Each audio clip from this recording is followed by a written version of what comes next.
ඉතින් සියලු දෙනාටම සුබ දවසක්. අද අපි Japanese language proficiency test එකේ, ඒ කියන්නේ JLPT exam එකේ N4 level එකට අදාළ grammar point එකක් වෙන කොතොනි shimasu සහ කොතොනි narimasu කියන grammar point එක ගැන තමයි ඉගෙන ගන්න යන්නේ. ඉතින් එක්තරම කිව්වොත් මේ කොතොනි shimasu කොතොනි narimasu කියන grammar point දෙක ගොඩක් අය exam එකේදී පටල ගන්න grammar point දෙකක්. මොකද බැලු බැලමට පේනවා මේක ටිකක් එක සමාන වගේ යන grammar point එකක් කියලා. හරි. ඉතින් ඒ හින්දා මම හිතුවා මේ ගැන ඔයාලට වීඩියෝ එකක් කරන්න ඕනේ කියලා. අපි එහෙනම් බලමු මොකද්ද මේ කොතොනි shimasu සහ කොතොනි narimasu කියන්නේ කියලා. හරි ළමයි. අපි බලමු මුලින්ම මොකද්ද මේ grammar point එකේ ව්‍යාකරණයේ තේරුම මොකද්ද කියලා. මේ බුම්පෝ එකේ ඉමි එක මොකද්ද කියලා අපි බලමු. හරි මෙන්න මෙතන මම දාලා තියෙනවාට ජපනිස් වලින් දාලා තියෙනවා කොතොනි සුරු කියලා කියන්නේ ජිබුන්දේ කිමෙරු කියන එක. කොතොනි නරු කියලා කියන්නේ කෙත්තේ shita. ඒ කියන්නේ තීරණය වුණා. ඒ කියන්නේ වෙන කෙනෙක් තීරණය කළා කියන එක.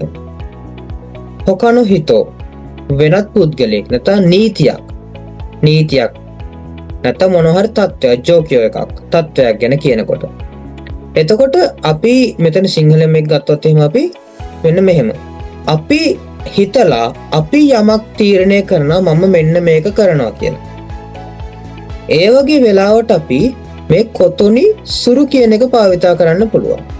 එතකොට ළමයි මෙතනදී මේ කොතෝ කියලා කියන්නේ දෙයක් කියන එක, සුරු කියලා කියන්නේ කරනවා කියන එක. ඒ කියන්නේ දෙයක් කරනවා. අපි ගත්තොත් එහෙම වචනෙන් වචන ගත්තොත් දෙයක් කරනවා. කොතොනි නරු දෙයක් වෙනවා. දෙයක් බවට පත් වෙනවා. නරු කියලා කියන්නේ narimasu කියලා කියන්නේ පත් වෙනවා කියන එක. ඒ කියන්නේ වෙදයක් අපි හිතලා කරනව නෙවෙයි ඒක පත් වෙනවා කියලා කියන්නේ. අපි බලමු එහෙනම් සිංහල තේරුම මෙන්න මේ විදිහට තියෙනවා. කොතොනි සුරු කියන තමන් විසින් තීරණය කරනවා. කොතොනි නරු කියලා කියනවා තීරණය කළා වෙන කෙනෙක් නීතියක් නැත්නම් තත්ත්වයක් ගැන කියනකොට. මම උදාහරණයක් ගන්න මෙන්න මේ විදිහට. අපි ගමු සරල උදාහරණයක් ගමු. ඔයාට මතක හිටින විදිහට. මම මෙන්න මෙහෙම කියන්නම්. හරි. ඔන්න දැන් එක කොල්ලෙක් ඉන්නවා ලොකු බූට් එකක් කාලා ඔන්න දැන් හිතාගෙන ඉන්නවා මම නම් කසාද බදින්නේ නැහැ මම නම් මැරි කරන්නේ නැහැ කියලා හිතාගෙන ඉන්නවා. හැබැයි ටික කාලයක් යනකොට ඔන්න දැන් ඒ කොල්ලා දකිනවා එයාගේ යාළුව හැමෝම ඔන්න කසාද බැදගෙන යනවා. දැන් මෙයාත් දැන් ඔන්න ඒ තීරණය කරනවා අන්තිමේට දැන් මම මෙහෙම තනියම ඉඳලා හරියන්නේ නැහැ කියලා මෙයා තීරණය කරනවා ඔන්න මමත් කසාද බදින්න මමත් මැරි කරන්න තීරණය කරනවා කියලා. එතනදී තීරණය කරේ කවුද? මම තමයි තීරණය කරේ. බලමු අපි ඒ උදාහරණය. වතෂි තචි වා රයිනෙන් කෙක්කොන් සුරු කොතෝ නිෂිමෂ්තා. දැන් ඔන්න ඒ ළමයා ඒ කොල්ලා කෙල්ලෙක් හොයාගෙන ඔන්න දැන් කෙල්ලෙක් එක්ක යාළු වෙනවා.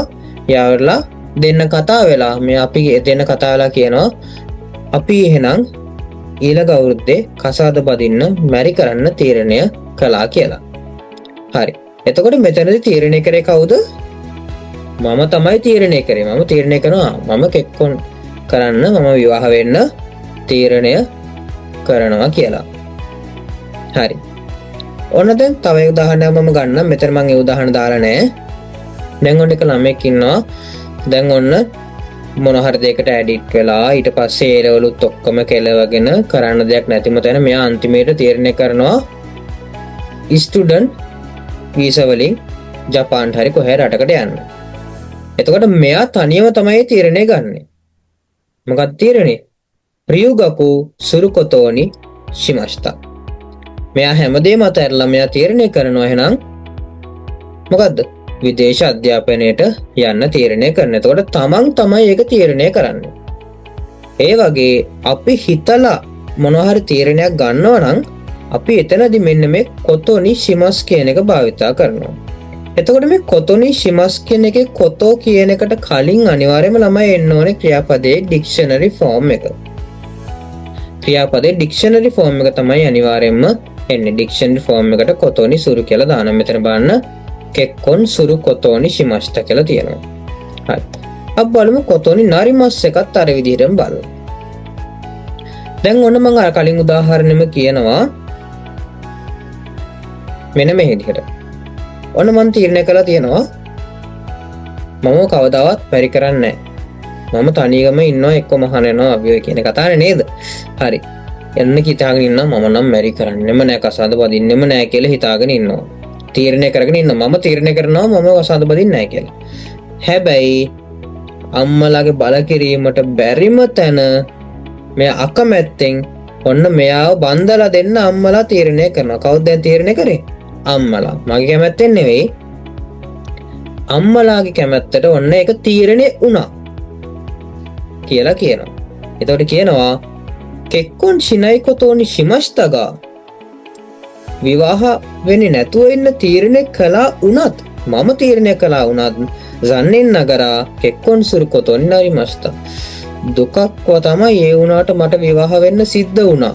තීරණය වුණා. මම එයා හිතලා තීරණය කරපු දෙයක් නෙවෙයි. මෙයාට ඒක කරන්න වුණා කියලා කියනවා. තීරණය වුණා කියලා කියනවා. හරිද? හරි.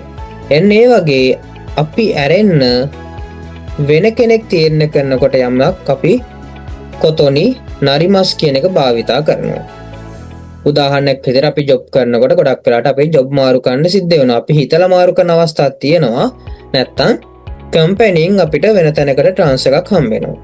එතකොට මොකද 10 කින් කියලා කියන්නේ.